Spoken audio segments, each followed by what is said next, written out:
Bom, o tema da minha mensagem hoje é céu e inferno, bem ou mal. Eu não sei se você acredita nisso, mas eu falei com a igreja no domingo que hoje eu estaria falando dos sintomas, certo? Normalmente quando você vai ao médico, ele quer saber os seus sintomas.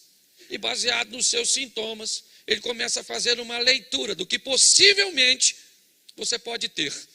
Nem sempre os seus sintomas, certo, darão com exatidão ao médico condições de estabelecer um parecer, mas certamente irá despertar nele um processo investigativo, para que ele possa discernir, através dos exames, qual é o seu problema, qual é o seu mal, o que é que está te atingindo.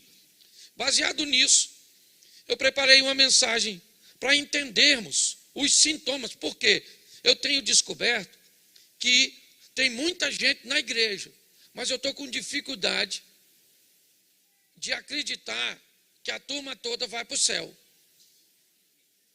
Eu acho que a igreja está vazia, está cheia, mas na hora de entrar no céu, tem uma turma que só vai passar por Jesus, mas não vai ficar com ele.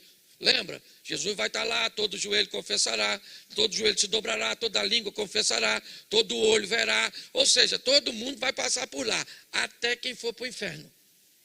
Vai ter que dar uma olhadinha no Salvador. E aí eu imagino Jesus lá, e a gente chegando, e Jesus falando: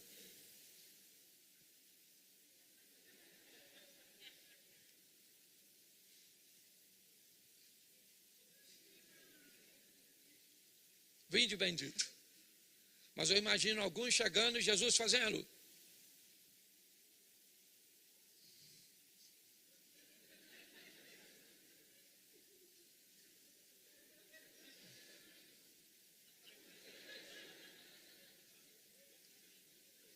tem uma turma que vai para o inferno. Pastor, não vai. Vai, por quê? Porque Jesus disse que ia. E se ele falou, é porque vai. Então no céu, lembra? Deixa eu recapitular. Nós teremos 3 surpresas. Primeira, qual vai ser? Cheguei, caraca. Nossa, estou surpreso de ter vindo. Segunda surpresa, você aqui. Não esperava encontrar você, não. E terceira surpresa, cadê fulano? Então o assunto, nós entendemos aqui na igreja que a Bíblia é pautada em 2 assuntos centrais.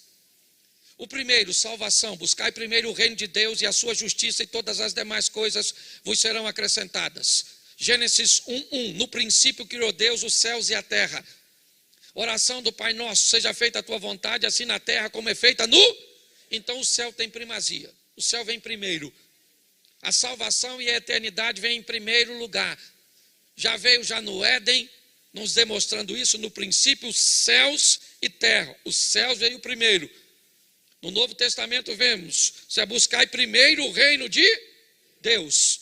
E o Pai Nosso dizendo: seja feita a sua vontade, assim na terra, como ela já é feita no... Então o céu sempre vem primeiro.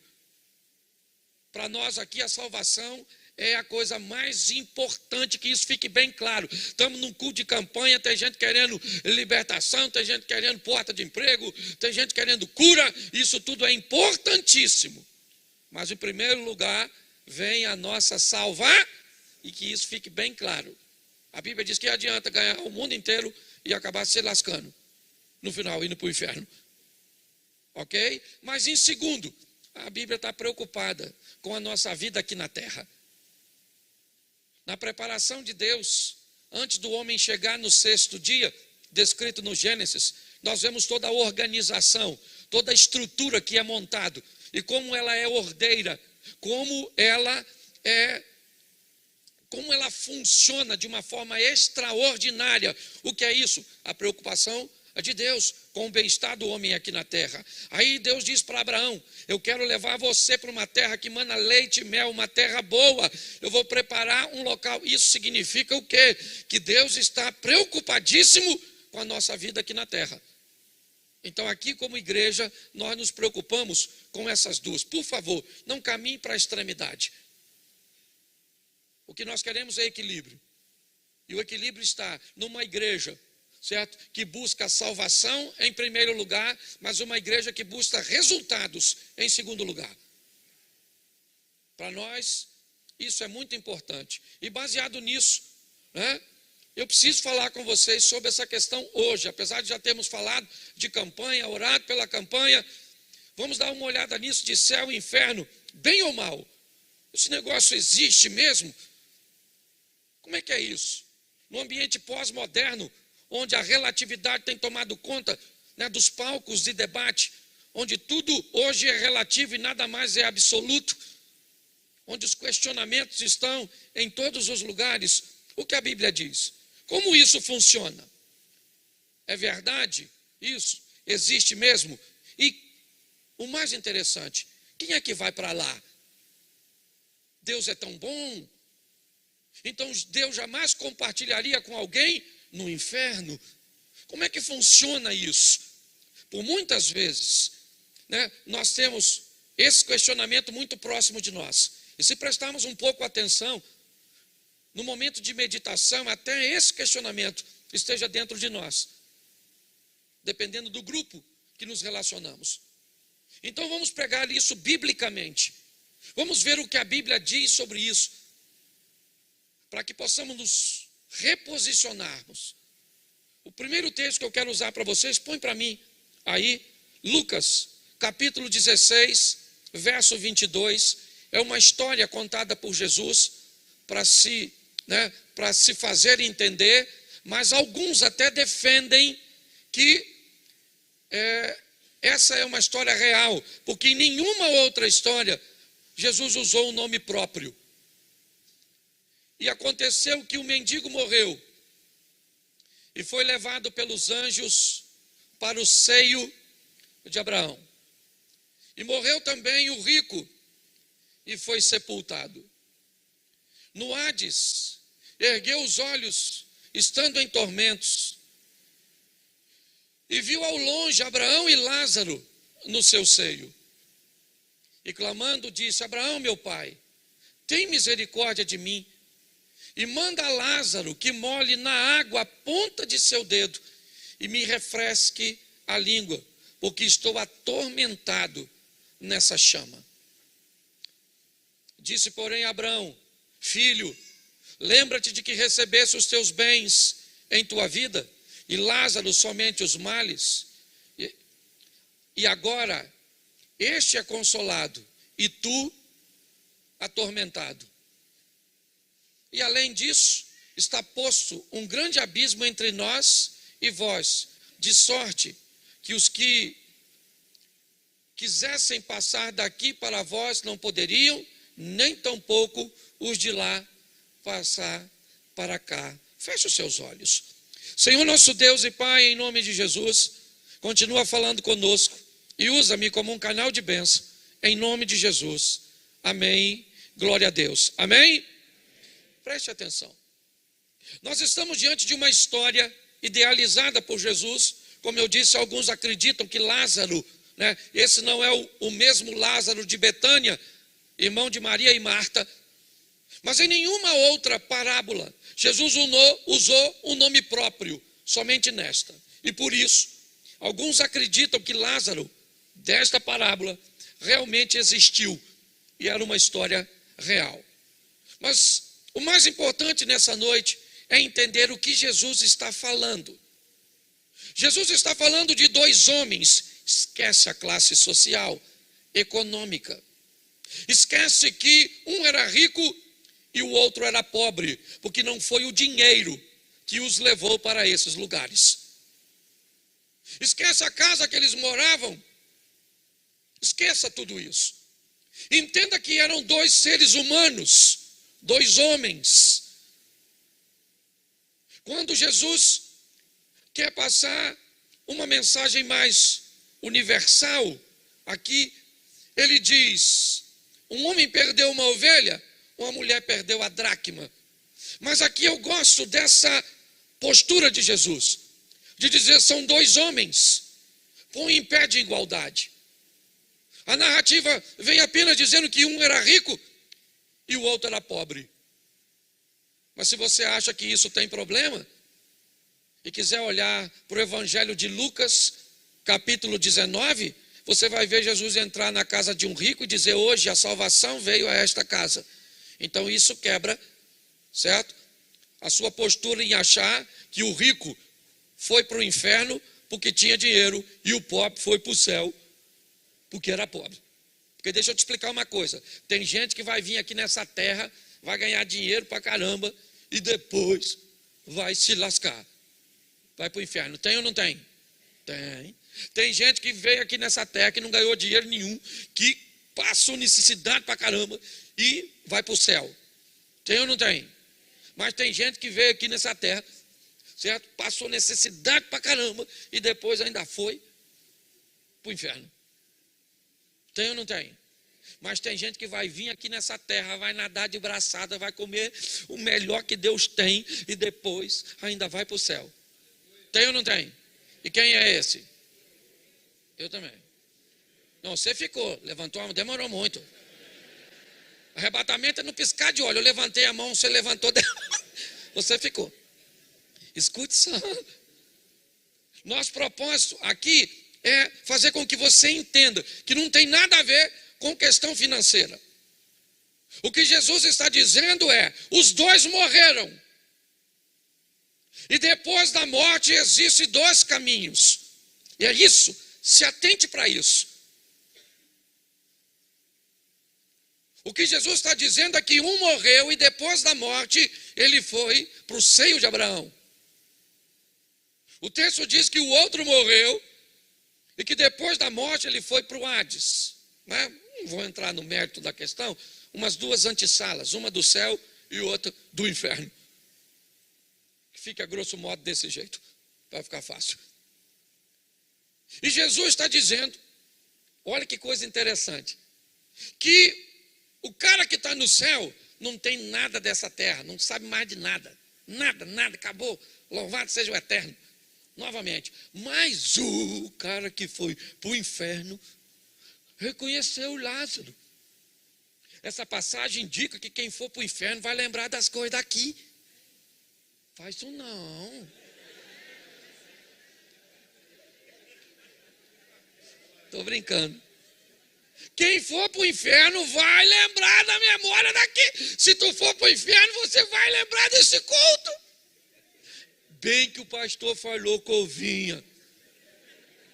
Não é que ele acertou? Nossa, eu estou com a vontade de errar. É muito importante nós entendermos isso. E essa história é uma história contada por Jesus.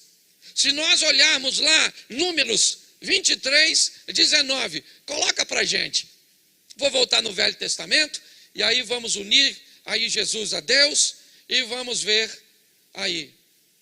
Deus não é homem para, e nem filho do homem para que, porventura, diria ele não, ou falaria e não. Então presta atenção, Lucas 19, 22, diz que um morre e vai para o inferno, o outro morre e vai para o céu. Verdade ou mentira? Isso aí. Eu ainda não disse quem é. Eu só disse que vai. Por quê? Porque ele não é homem para que minta. Então para com essa história.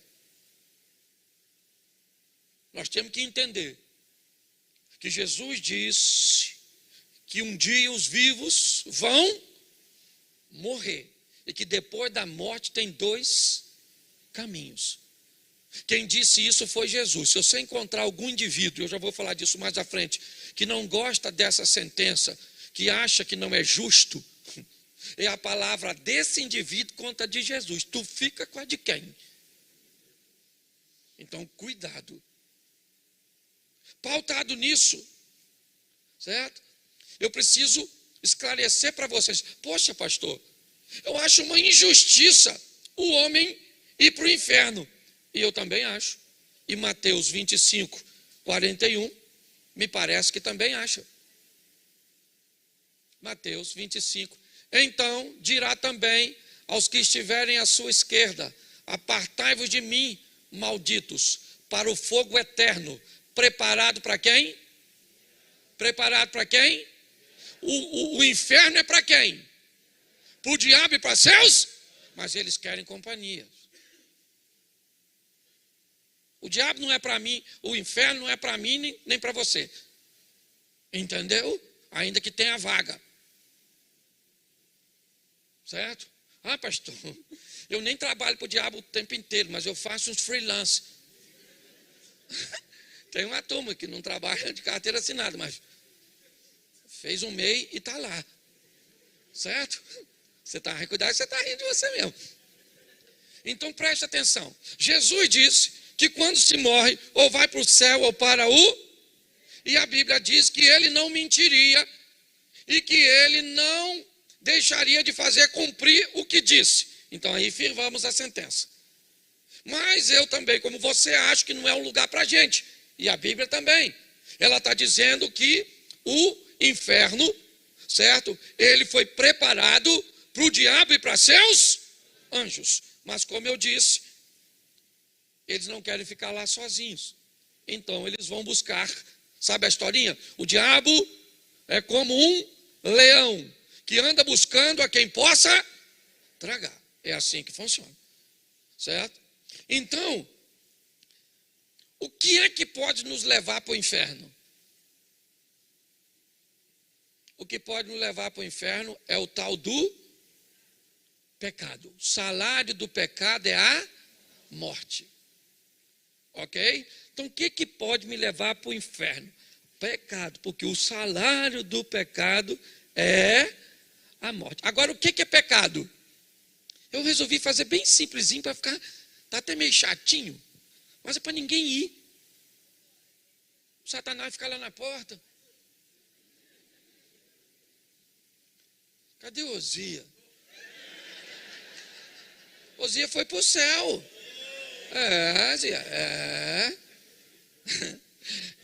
Não sei, mas é só uma brincadeira. Ok? Porque é meu companheiro aqui, eu estou brincando, mas só para você entender. Certo? O que é pecado? Pecado é aquilo que infringe a lei de Deus. Então, pecado é que me leva para lá. E o que é pecado? A desobediência. Ok?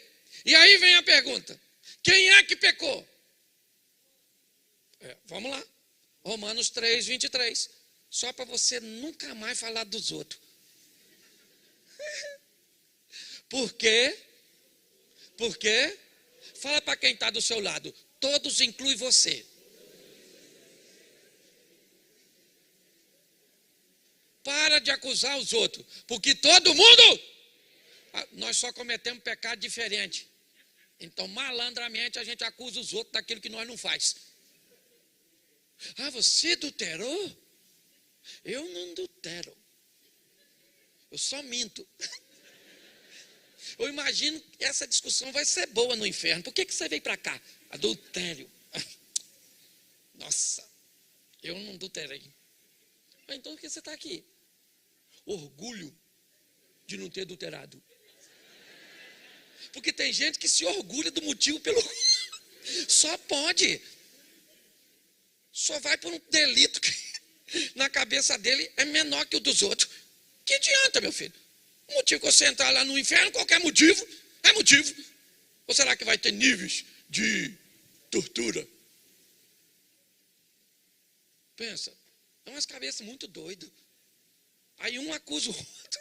A Bíblia diz todos, lembra? Todos, lembra? Lembra de Jesus defendendo a mulher, aquela adúltera lá de João 8? Todo mundo com a pedrada na mão. Vamos tacar pedra nela. Aí Jesus... Quer tacar pedra nela? Beleza. Atire a primeira pedra quem não tem pecado. Não tem pecado? Como assim não tem pecado? Não, quem não tem pecado, atira a primeira pedra. É isso que eu estou falando. Aí ficou um olhando para o outro, com aquela pedra na mão.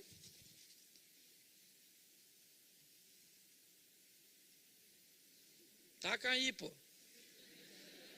Não vou tacar, eu tenho pecado. Ele falou, não tem pecado. Nem sei o que eu estou fazendo com essa pedra. Eu nem vi. Foi todo mundo embora, jogou a pedra fora, foi todo mundo embora. Eu imagino a mulher falando, lembra? Ah, Jesus, Ninguém me tacou pedra, não. Porque todos pecaram.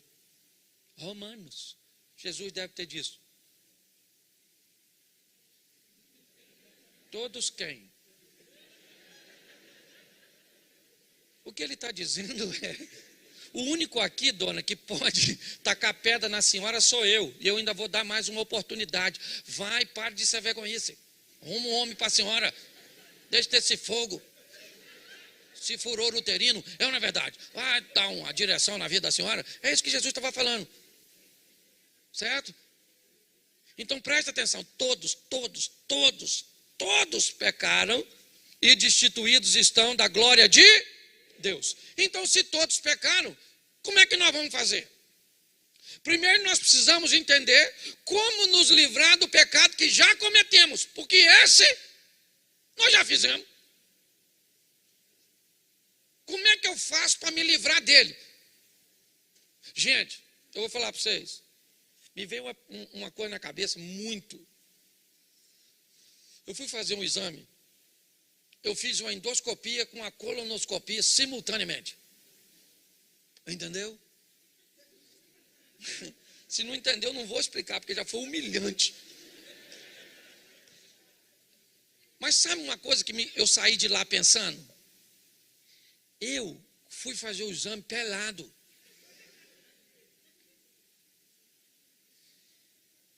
E eu acordei em outro lugar vestido. Eu não lembro.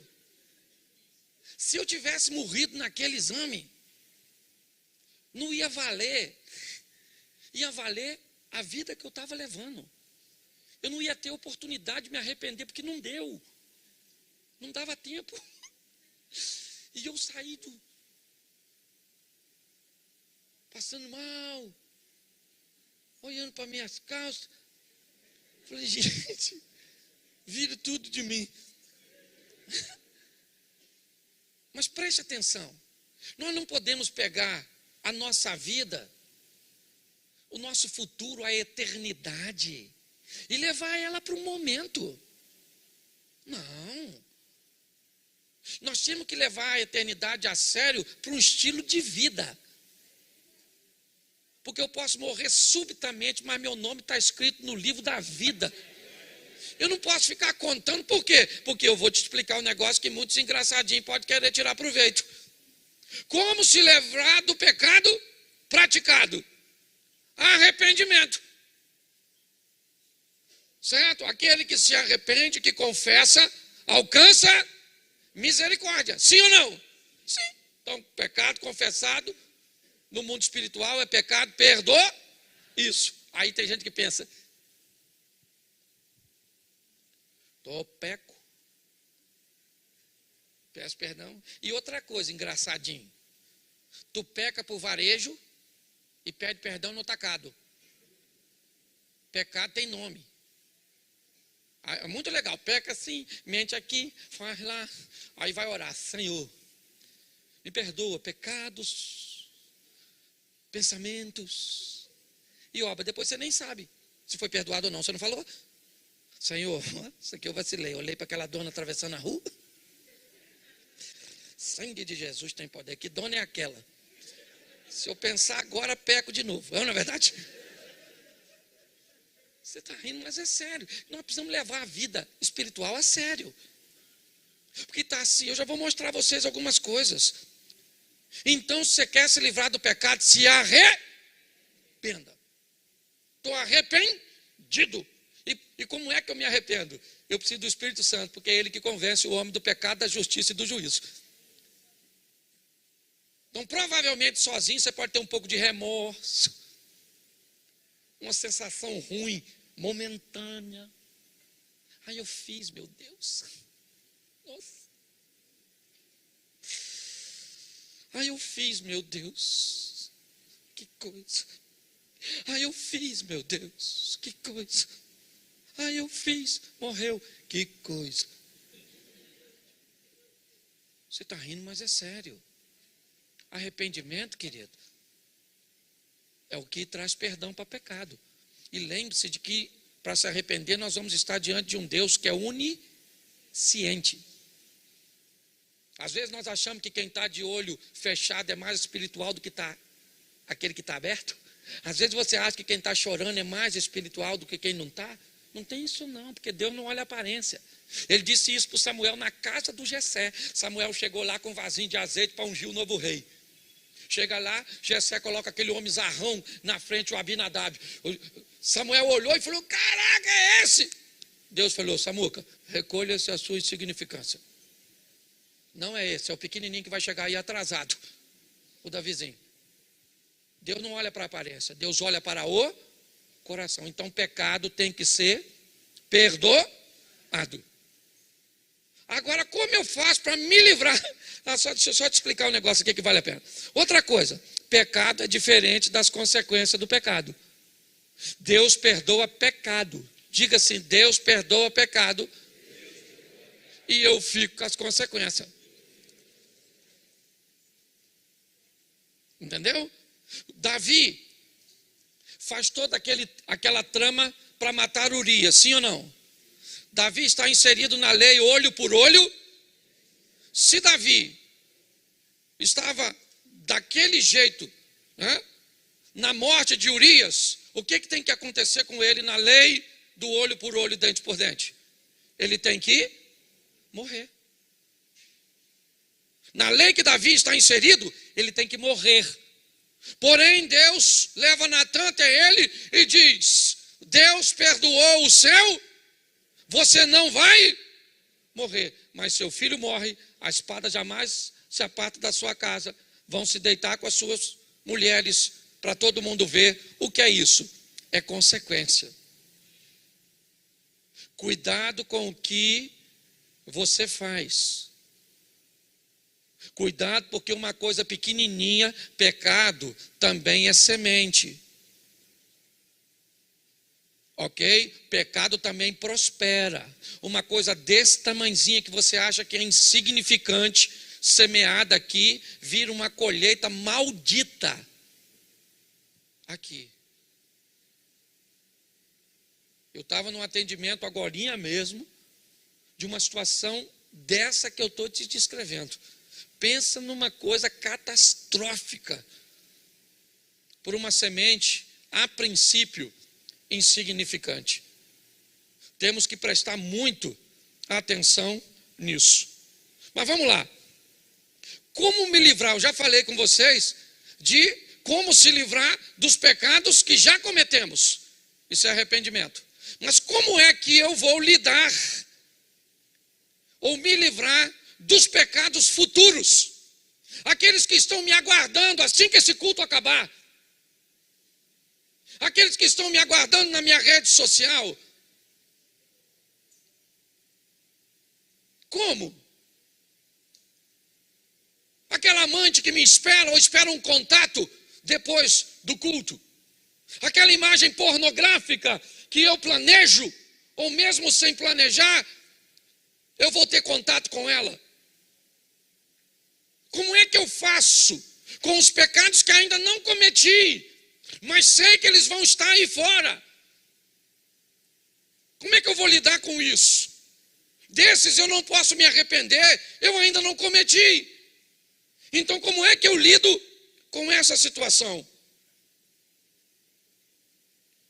Para aquilo que eu ainda não fiz, eu preciso de duas coisas. Conversão. A Bíblia diz que, Tiago diz isso, que todo homem comete pecado quando ele é atraído e engodado pelas próprias concupiscências. Presta atenção, a palavra engodo é uma palavra utilizada no ambiente de pesca, onde o pescador joga restos, pedaços pequenos de isca dentro d'água, com o propósito de manter os peixes por perto, para conseguir capturá-los. O que o pescador faz? Dá ao peixe aquilo que ele gosta, para no meio de tudo aquilo colocar um anzol e fisgá-lo. O que o diabo faz? A mesma coisa. A Bíblia diz, todo homem peca quando ele é atraído e engodado pelas próprias. são suas emoções, são as nossas emoções, são os nossos desejos. Você tem problema com droga, é droga que ele vai usar. Você tem problema com sexo, é sexo que ele vai usar. Você tem problema com dinheiro, é dinheiro que ele vai usar. Com que é que você tem problemas? Ele vai usar exatamente essa arma próximo a você, para buscar te fisgar, para buscar te capturar. E como é que eu lido com isso? Com conversão. Domínio próprio. Eu vou agora lutar contra aquelas coisas que eu sei que pode me tornar cativo. Eu ainda não cometi. E para não cometer, o que eu vou fazer? Andar em estado de alerta. Domínio próprio, autocontrole. Sabe, eu tenho vontade, mas não faço. Perdão, eu quero, mas eu não vou. Por quê? Porque eu sei que é pecado. Eu sei que não agrada a Deus. Agora, qual é o perigo de tudo isso, gente? É quando você acredita que o pecado não é mais pecado. É quando alguém conseguiu convencer você de que o erro não é... Não é bem assim, não. Não, deixa eu te explicar. Esse negócio aí era no Velho Testamento, não é no Novo. Esse texto é um texto mal interpretado. Mas os outros textos não são. Os textos que te favorecem, todos eles são ordeiros, são inspirados por Deus. Só esse que fala disso que está deturpado.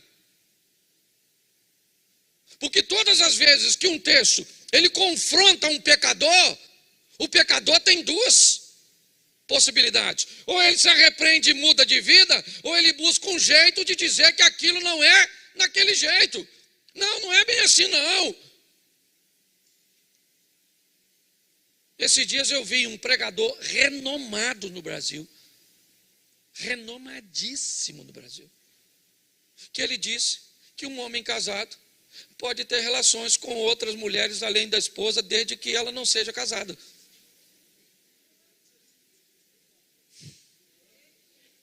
Falei, pode?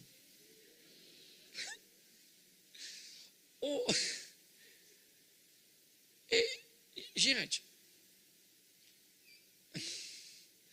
eu olhei para ele, falei, Jesus, será que ele acredita nisso mesmo? Mas por quê? Porque ele gosta de pular cercas. Vai se lascar. Isso acontece muito quando o grupo de pessoas que andamos pratica coisas que a Bíblia condena. E quando ela nos vê não praticando, elas querem nos convencer. Pastor, mas eu não critico ninguém, mas todas as vezes que você faz o certo, automaticamente você acusa quem está errado. Porque você diz para ele que há possibilidade de ser santo, há possibilidade de ser limpo, há possibilidade de viver com Deus. Então, pastor, eu lá no meu trabalho certinho e não discrimino ninguém. Uma ova, porque isso não adianta.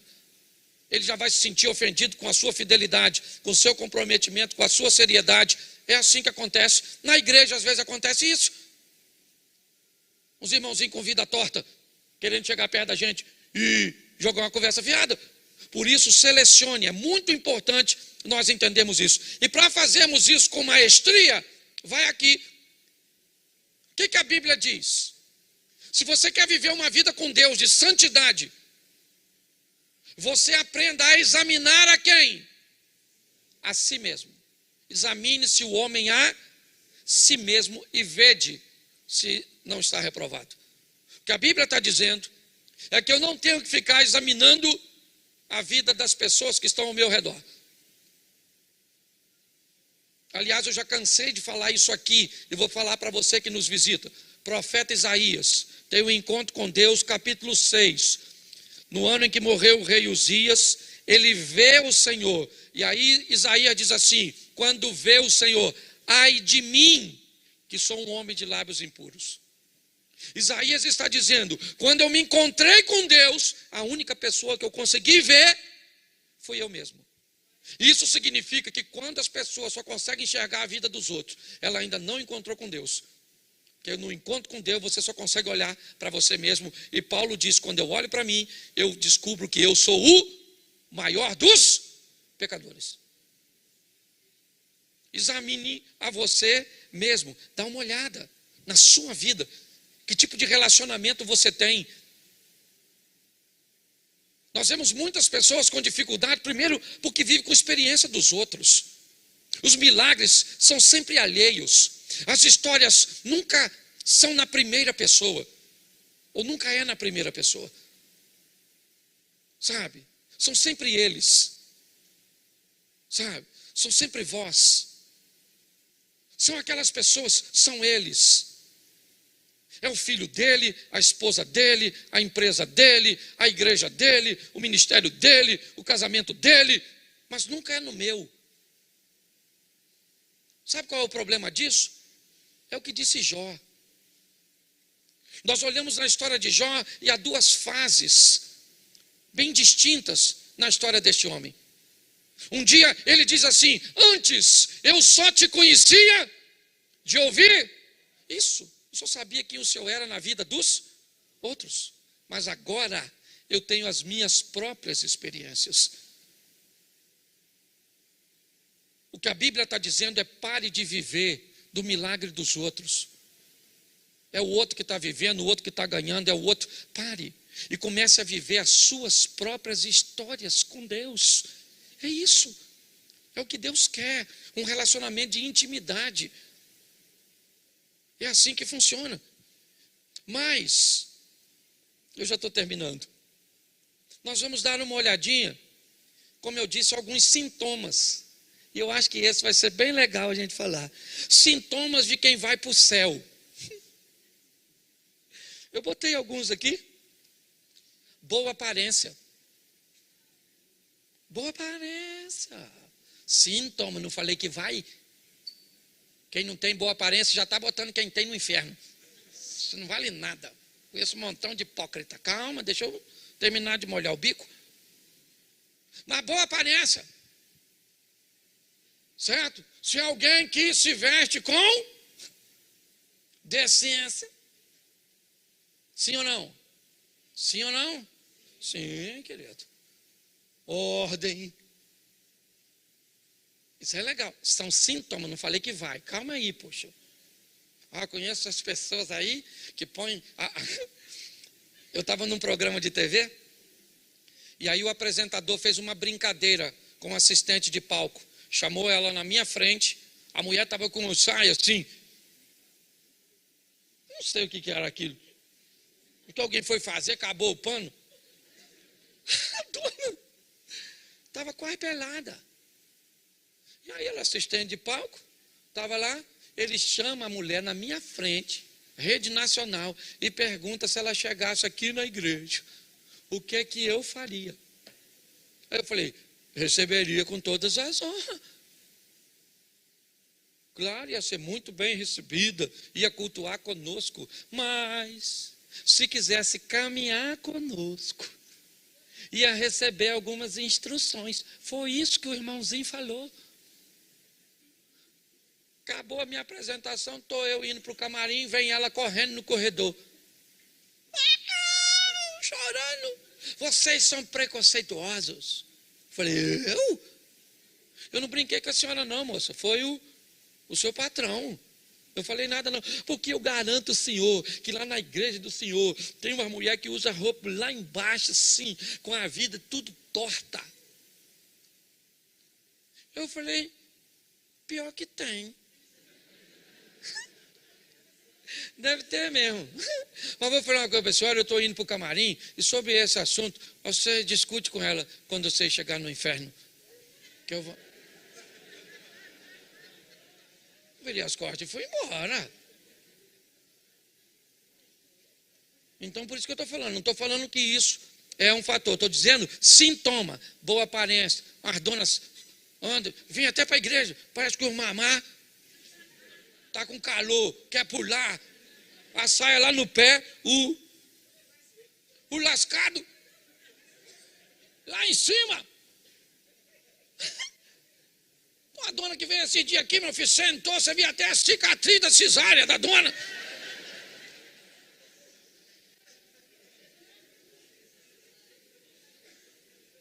Ô, meu irmão, roupa por si só salva alguém, sim ou não? Aparência salva, sim ou não? Mas tem que ter. Pelo amor de Deus. Os meninos aqui, ó, que tinham uma vida sexual ativa lá fora. Os meninos estão na febre do rato aqui dentro da igreja.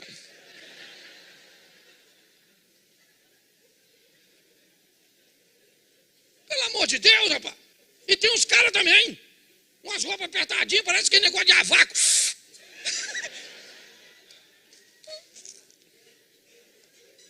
Você está rindo, mas a gente tem que falar, gente, porque Jesus está voltando, gente. Ele está às portas, amém? E ele vem para buscar a sua igreja. E vai levar só cordeiro, os bodes, os cabritos, vai ficar tudo na pista. Você está rindo, mas é sério. Me dói falar isso. Outra coisa, vocabulário limpo. Fala palavrão. Conversa torta. Eu gosto muito de falar. Volta e meia, perdão. Eu estou falando besteira. Cláudio. Isaías, Cláudio. Lábios impuros, Cláudio. Fecha essa boca, Cláudio. Fecha essa boca. Até o tolo, quando fica quieto, Cláudio, é considerado sábio. Eu luto contra a minha língua. Luto. Só alguém contar um troço engraçado que... Senhor, por que me desamparaste? Me ajuda. Então é difícil para todo mundo, não é só para você não. Vocabulário, cuidado com os palavrões. Chutava uma coisa antes, lembra você gritava? Lembra? Hoje você chuta, o que você faz? Aleluia! Santo de Israel. Louvado seja Deus. Satanás está nessa pedra, sabe? Vocabulário, preste atenção nisso. Certo? Isso é um sintoma bom. Não falar essas coisas. Terceiro, conhecimento bíblico. A turma que vai para o céu tem que saber. Conhecer a verdade. Uns crentes que você... Esse dia eu estava num culto, falei, abra sua Bíblia no livro de Abraão, capítulo 13, verso 8. Aí o pessoal começou a abrir e eu fiquei bem olhando. Aí alguém olhou e falou assim, mas não tem. Eu falei, descobriu agora. Miserável, nem sabia aquele dia. E ainda quis falar que eu estava errado. Ainda olhou para mim com cara de acusação. Então, querido, é sintoma de quem vai para o céu conhecer a palavra de Deus. Posso ouvir um amém? Isso. É sintoma também de quem vai ter fidelidade financeira. Porque a única coisa que a Bíblia compara com Deus é o dinheiro, mamon. Então, é sintoma de quem vai para o céu confiar que Deus não mente. Ele diz que vai abrir janela nos céus, porta nessa terra. Então, quando você vê alguém que não tem fidelidade financeira, você pode dar uma olhadinha que esse pessoal tem problema. Cuidado com o próximo. Quem vai morar no céu também pensa no seu semelhante. Com o bem-estar dos outros, caridade. Tem gente que está nem aí para nada. O importante é que meu nome está escrito no livro da vida e os outros é que se dane. Estou doido para Jesus voltar. Esse dia eu estava na igreja, o garoto orando do meu lado. Volta logo, Jesus, volta logo, Jesus. Volta, anseio pela sua volta. Eu não aguentei. Do lado dele, eu falei, Senhor, leva ele. Ele quer tanto ir, que leva ele, poxa. Garoto novo. Tanta gente para não pregar ainda, para aceitar Jesus. O que é isso? Gente que só se preocupa consigo mesmo. Jesus podia voltar agora, podia. E essa turma toda que ainda está perdida aqui para você gravar, para evangelizar as pessoas. Olha que beleza. Comprometimento com a igreja. Também é sintoma de salvo. Culto ao pastor. Igreja é uma invenção do homem. Igreja não salva ninguém. Eu não quero mais ver a igreja. Então vai, meu filho. Vai. Cristo em casa. Vai lá, faz. Vai ser aonde? Então, deixa eu te falar, é sintoma de salvo. O comprometimento. E conduta moral. E eu aprendi uma coisa: o que é moral? Moral é aquilo que fala de você quando tu não está. Porque quando tu está, nossa, até defunto, fica bom. Nossa, homem bom, bom pai. Enterrou, rapaz, ruim. Quem é que vai receber do outro lado? Porque eu estou falando para você, tem gente tão ruim, que se o diabo me pedir referência, eu não dou. O que você acha de eu levar, pastor Cláudio? Fulano? Deixa para Jesus, que é mais poderoso. Que isso vai arrumar uma confusão danada no inferno. Tem gente que é ruim até para se perder. Estou falando sério. Pastor, o que você está dizendo? Eu estou dizendo que nós temos que olhar os sintomas. Mas muito mais do que os sintomas que são claros, como observar como a pessoa se veste, como ela conversa, o que ela fala, seu conhecimento bíblico, sua fidelidade financeira, seu comprometimento com o próximo, seu engajamento com a igreja e sua conduta moral, tem uma coisa que sobressai a tudo isso, que é fazer isso por amor a Deus. E aqui está a chave, e ela é subjetiva. Por isso, que por piores que sejam os sintomas, nós não podemos dizer que ninguém está perdido. Mas se você quiser dizer hoje que você está salvo, porque você crê em Cristo e obedece, isso é show para você. Mas pastor, peraí, tem alguma coisa de errado. Um ladrão está pregado na cruz. Ele está provavelmente quase nu, como Jesus. Ele não era dizimista, não frequentava a igreja. Provavelmente seu conhecimento bíblico era pouco. O cuidado com o próximo era nenhum, porque o que ele queria era apanhar a coisa do próximo. Sua conduta moral era horrorosa. E Jesus disse: ainda hoje estarás comigo no paraíso. É verdade. Eu só gostaria de lembrar você que aquele homem tomou posse da salvação pelo arrependimento, e aquilo perdoou os pecados que ele havia cometido, mas a consequência do que ele fez o levou à morte. Jesus não disse para ele: por causa disso, querido, perdoados estão os seus pecados, desce da cruz e vai embora. Não. Isso Jesus disse para a mulher adúltera: perdoados estão os teus pecados, agora vá e não peques mais. O grande desafio, irmãos, é que não há uma lei de compensação. E eu não sei em que ambiente, essa que é uma prática muito comum do espiritismo, entrou de forma sorrateira no mundo evangélico. Eu tenho o direito de cometer alguns erros, porque eu faço algumas coisas boas. Não, eu erro, mas eu dou aí umas cestas básicas por mês. Não, eu erro, mas eu trabalho bastante no ministério lá da igreja, eu me dedico.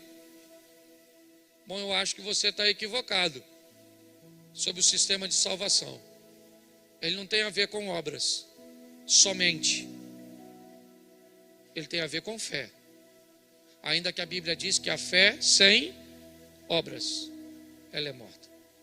Me parece que em algum momento dessa história, o desequilíbrio aconteceu. E algumas pessoas começaram a achar que uma busca incessante por Deus é o estilo de vida correto, enquanto outros acham que é o resultado, é o que importa. Se eu estou cheio da grana, se as coisas para mim estão muito bem, se os meus resultados são positivos, Deus está comigo. Volto a usar mais um texto bíblico, o de Moisés, que também tem usado bastante aqui. Quando o povo tem sede, Deus diz a Moisés: fere a rocha para que a água saia. Ele fere, a água sai, todos bebem. E Moisés é aceito por Deus porque o obedeceu. O que temos nesse texto? Resultado: água para o povo beber, aceitação. Deus está feliz com Moisés. Segunda vez que a sede vem, Deus diz a Moisés: agora não fira a rocha, apenas diga a ela. Provavelmente numa tipologia, o propósito era mostrar que aquela rocha era Cristo, e ela não poderia ser ferida duas vezes.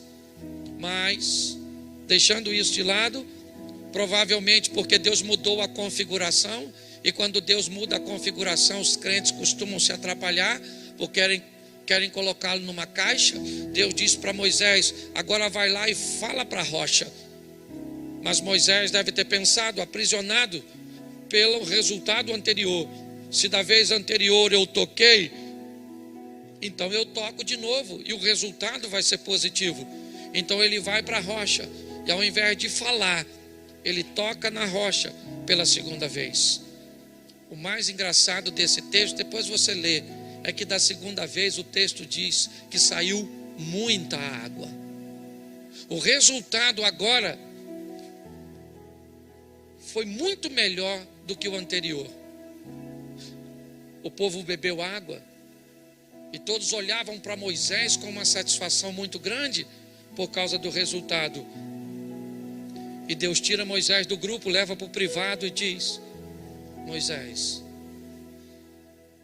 comigo o que vale não é só resultado, é aceitação.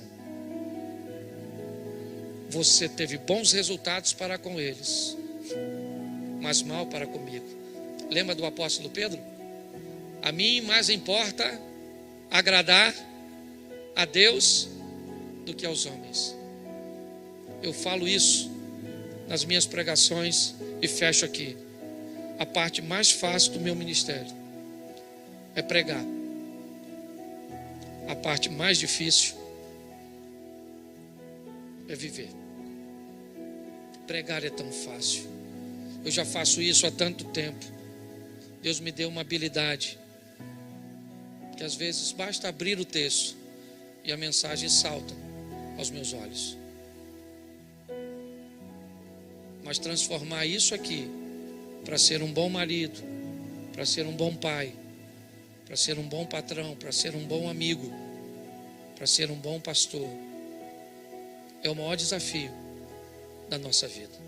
Que a hipocrisia não tome conta de nós. Que nós venhamos a viver uma vida crescente, paulatina, é verdade, mas crescente, de ascensão, de uma glória que amanhã vai ser maior do que a de hoje, de uma fé que amanhã vai ser maior que a de hoje.